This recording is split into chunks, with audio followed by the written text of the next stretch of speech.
Hello everybody, welcome to Snyder's Inc. And we got some Mr. Ballen. He uploaded a new video literally an hour ago from when I'm filming this. And we're going to give you a reaction to it.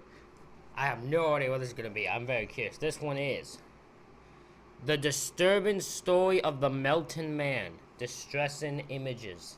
And we're going to get right into this. Ladies and gentlemen, hit the like button, hit the subscribe button, comment what you think down below. Let's go.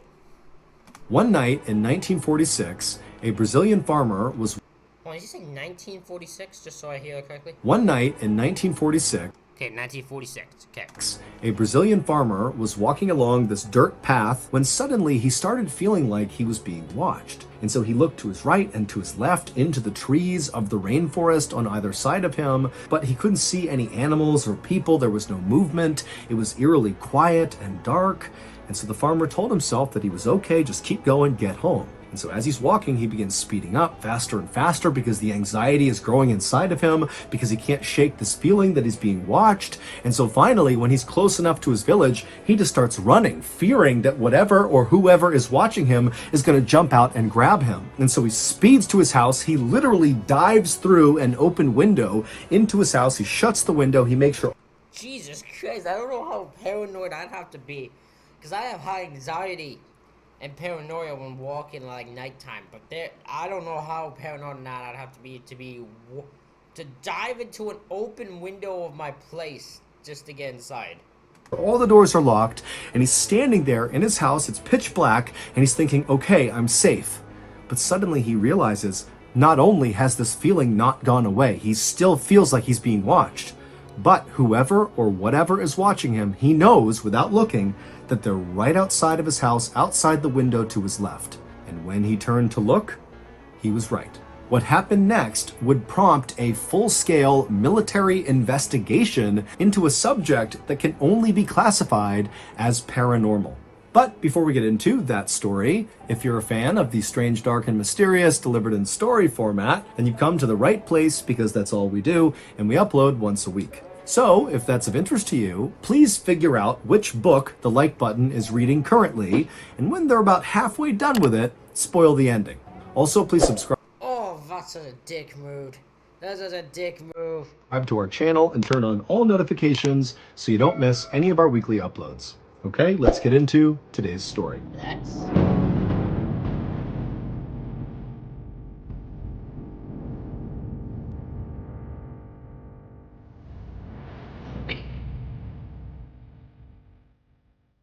On March 4th, 1946, nearly every resident of a rural Brazilian town called Araçariguama packed up a few days' worth of food and drink and headed south to the nearest big city to celebrate the Festival of Carnival.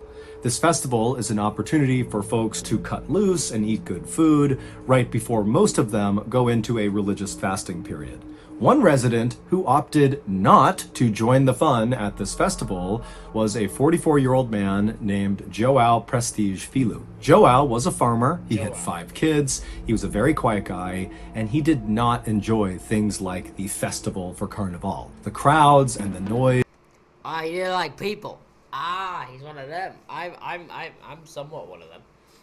I don't like big groups of people at all. Just ain't my thing. Very, very interesting how I don't, but yeah, those people do exist. This made him anxious, and he really hated dancing, which there was a lot of at these festivals. Instead, João would rather spend his spare time out in nature. And so, when João's friends and family and everybody else disappeared to head off to this festival, João did just that. He and his best friend packed up João's horse and cart, and they traveled across the dirt roads through the woods to the nearby Tietê River, where they spent the day fishing for catfish. And as João stood on the rocks casting out his line, he listened to the birds sing and the parrots swooping by. It was beautiful and sunny out. I mean, this was a perfect day for João. As sunset drew near, though, both Joao and his best friend knew that while the rainforest they were in was beautiful during the day, at night it could become quite hazardous with the animals that come out at night, and so they knew they needed to leave. And so they packed up all the fish they caught back into Joao's cart, and then the two of them hopped onto the cart and began making the journey back towards the town of Arasariguama. When the pair got to a split in the road, Joao's best friend hopped off the cart and walked on foot down one path because his house was actually just outside of the town, and Joao, still in his cart with his horse, said bye to his friend and went the other direction. Now, by this point, the sun had completely set, and so it was totally dark out as Joao is going down this dirt road in the final stretch towards his town. At this time, in 1946, Arasariguama was a beautiful place, but by no means a modern place. They had no running water, no electricity, there was no sewage, no paved roads, no access to main roads, and nobody had a telephone. It was basically like this little patch of civilization with about 100 people living there. There was a church in the middle of the town and a couple of small huts that kind of sat around it. And Joao and his family lived in one of those huts. Joao usually loved walking along or traveling along this particular stretch of dirt road, especially at night, like he was doing right now. He really enjoyed looking up at the stars and listening to the animals off in the forest that he couldn't see. But this night, Joao just had a bad feeling as he was making this final approach towards his town. Now remember, there's almost no one in the town. They're all at this festival, so it's kind of like a ghost town in the middle of a forest. But Joao, as he's going down this dirt road and he can see the church up ahead, he's a couple hundred feet away, he began getting this very unnerving sense that he was being watched. And so Joao, as he's in his cart, began looking into the trees and all around him, wondering if maybe an animal or a person was nearby, but there was no one.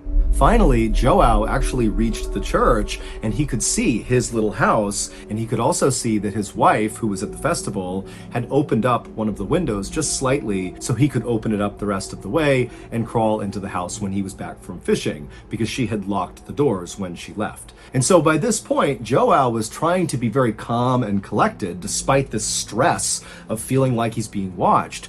But when I couldn't imagine the paranoia that is going on in him where you all feel like you're being watched. The paranoia has to be so bad when you feel like you're being watched and you're sitting there at the edge of your seat and then you keep looking around, freaking all around you, trying to figure out who's watching you, even if no one's there. That's gotta be the most paranoid experience. Oh God.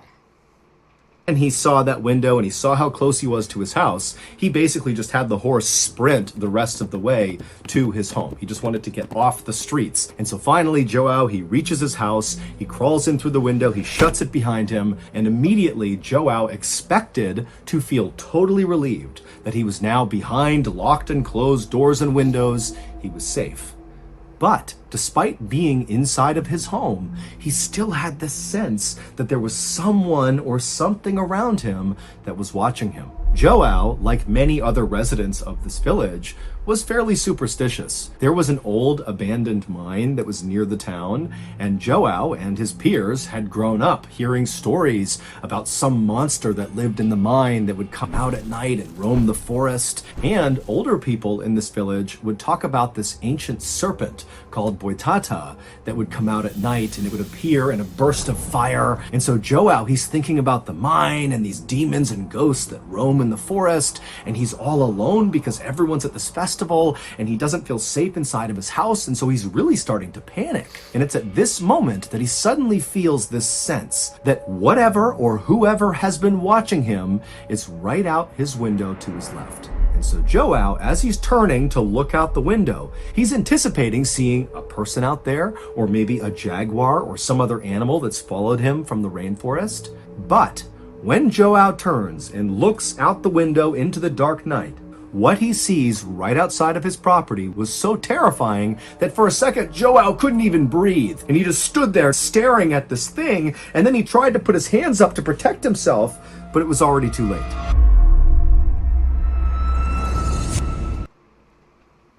What is this man about to see? What is this man about to witness? What? What is... What are we about to see? What is this story about to be? If you've made it this far into today's story, then I think it's safe to assume that you enjoy my style of storytelling, which boils down to true, strange, dark, and mysterious tales with a big plot twist or reveal at the end.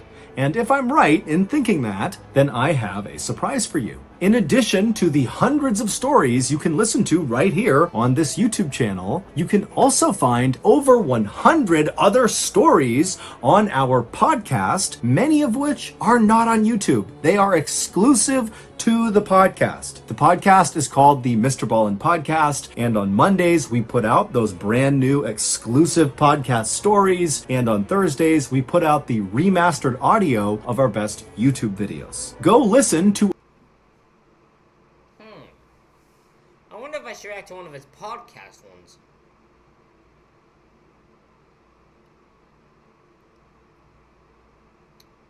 I need to check out that. I used to watch it, but then I kind of stopped listening to them because I got distracted. So, and yeah, but maybe I should listen to more of the podcast.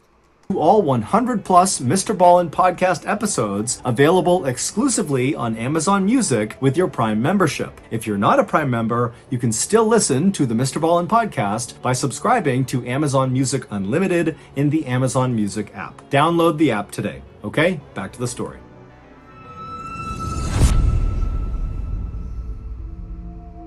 Minutes later, Joao would come stumbling out of his front door, out into the dark night. He's got a big blanket wrapped around him, and he was just screaming incoherently. And as he screamed all this nonsense, he began running in this kind of zigzag pattern with no clear destination in mind. It was just like this mindless running all through the village. And as he's running, he's got no shoes on, and he's stepping on sharp rocks and glass and trash. He's cutting his feet up horribly, but he doesn't seem to even notice. And so as he's doing this, he's causing this huge scene, but everybody's gone. It's a ghost town. It's just him in this abandoned village in the middle of a rainforest in Brazil. But eventually, Joao kind of calmed himself down and ran to his sister's house, Marie, because he noticed there was a lamp on inside of her house, and he was hoping that maybe she too had stayed back from the festival. And it would turn out Marie had not gone to the festival. She too did not really like big gatherings like that, and so she was home. And so Marie was in her kitchen when she began hearing outside this horrible screaming sound, almost guttural sounds coming from someone or some animal out there. And then before she could even figure out what it was, she heard this loud thud against her door. Marie was terrified, and she ran to her front window to look out and see what it was that had just collided with her door. And what she saw made no sense. It was her brother, Joao, but he was wrapped in that big blanket and his feet were all bloody, and he was screaming at the top of his lungs, but he wasn't saying anything. He was just kind of babbling. And so Marie was about to run over and open the door for her brother. But right before she did, as she's looking out the window, Joao turned and looked at her, and when he did, she screamed because his eyes looked so alien. They were wide and totally unfocused, and she thought, that can't be my brother. What's wrong with him? But she would go over and open the door because after all, it is her brother. And so she opens the door, Joao kind of falls into the room and began writhing around on the ground, continuing this scream. He was What is happening? What did this man go through? What did this man encounter in his house that caused this amount of suffering to him? That is insane. This man is dealing with insane amounts of pain.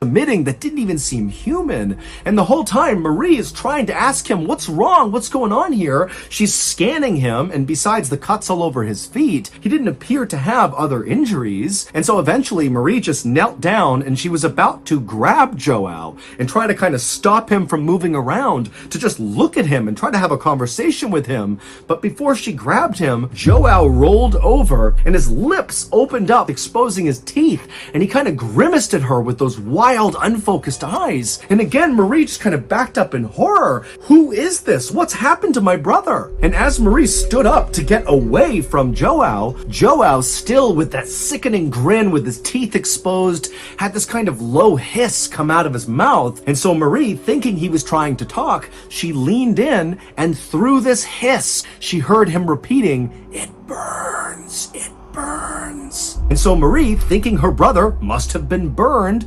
instinctively began removing the blanket and pulling his clothes off to find the source of this burn on her brother. But besides the cuts all over his feet, as she's looking at his body, his skin looked totally normal. He looked completely unhurt. And so Marie turned up to look at Joao's face again to ask him more questions in hopes maybe he could tell her something. And it was at that moment she noticed that even though he didn't seem to have any other injuries, his complexion on his face was now starting to change. Now, Joao's cheeks had turned this kind of dark purple and almost looked like they were starting to swell. And so at this point, Marie knew, okay, I can't handle this. I don't know what's going on here. And so she would stand up and just kind of back away from Joao, who's still got that grimace with his teeth exposed and his purple cheeks. He's staring up at Marie. And Marie, she finally backs out and she goes out the front door and she begins running to the other side of town. Marie knew that there were two other men who had stayed home from this festival. It was the town sheriff and the town doctor, whose name was Arasi Gumiji. And those two men lived close together on the other side of town. And when Marie arrived in front of their homes and began pounding on their doors and yelling for help, the two men quickly came outside, at which point Marie tried to explain what was happening to her brother, but she didn't really have the words, and so she just said, "He needs your help." And so the two men just went with Marie and they ran back across town to Marie's house, where Joao was still on the ground, writhing in pain when they went inside. Marie had only been gone for a couple of minutes, but by now it wasn't just Joao's cheeks that had turned that purplish color. His chest and arms were also turning purple. At this point, the sheriff leaned over Joao and began asking him some questions, and Joao, he was obviously in horrible pain from something, but by this point he had calmed down enough to where he was speaking a little bit more. But what he was saying made no sense. He told the sheriff that he had been followed home and then he got burned. And when the sheriff asked him, "Who burned you?" all Joao could say was, "No one is to blame." At this point, the sheriff left Marie's house and jogged over to Joao's house to look for some sign.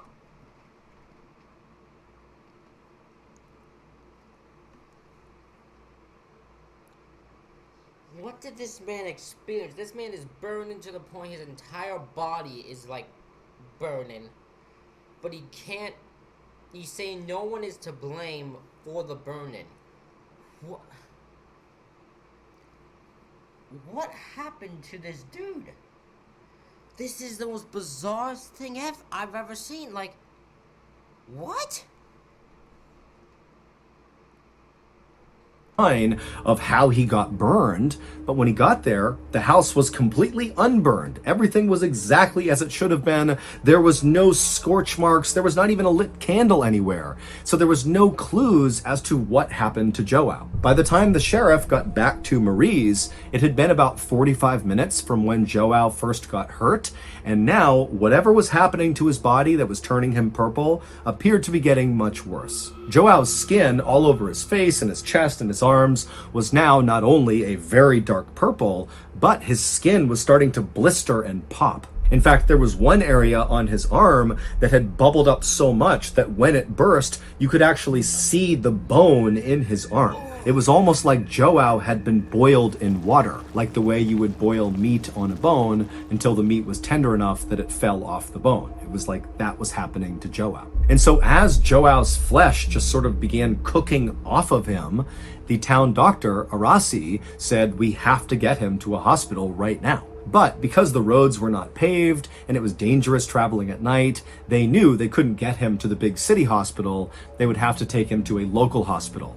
And so the sheriff, who had a truck, said, "Let's just put him in the truck and I will drive him there." And so Arasi, the sheriff, and Marie, they got a new sheet, they wrapped up Joao inside of it, and they brought him outside, they put him in the sheriff's truck, and they began driving towards the hospital. Arasi stayed in the back with Joao as they made this drive, and every time the truck went over a bump, Joao would let out a cry of pain, and Arasi would look over and he would literally see these bumps were causing his skin to kind of fall off of his body.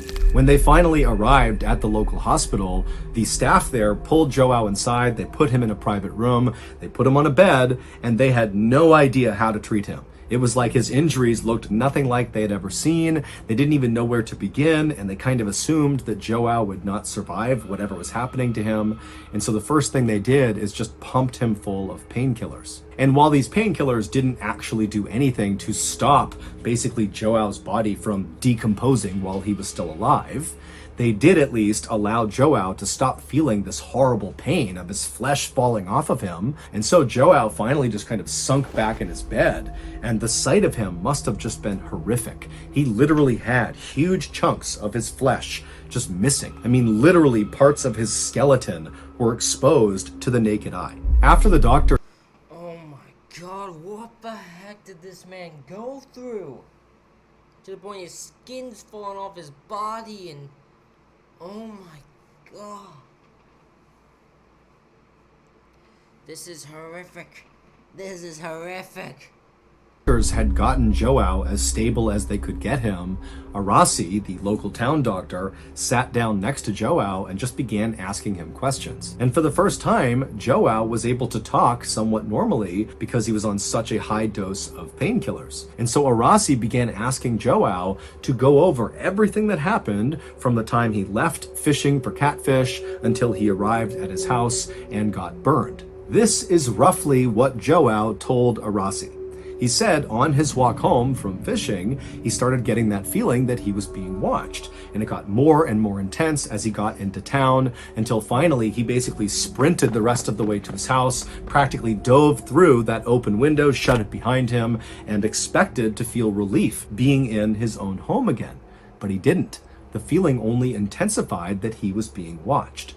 And at some point, he got that sense that whoever or whatever was watching him was to his left, out the window, out into his yard. And when Joao turned to look, what he saw standing outside was this dark figure kind of hovering over the ground, and it was staring right at Joao. And before Joao could even put his hands up to protect himself from whatever or whoever this was, this figure shot this bright ray of light directly into Joao's home through that window, which hit Joao in the chest and the face. And immediately Joao was blinded and confused by this light, and then it really started to burn. He believed he was on fire, which is why he grabbed that blanket and wrapped it around himself. He was trying to put out a non-existent fire, and that's when he stumbled outside and kind of zigged and zagged, kind of half trying to...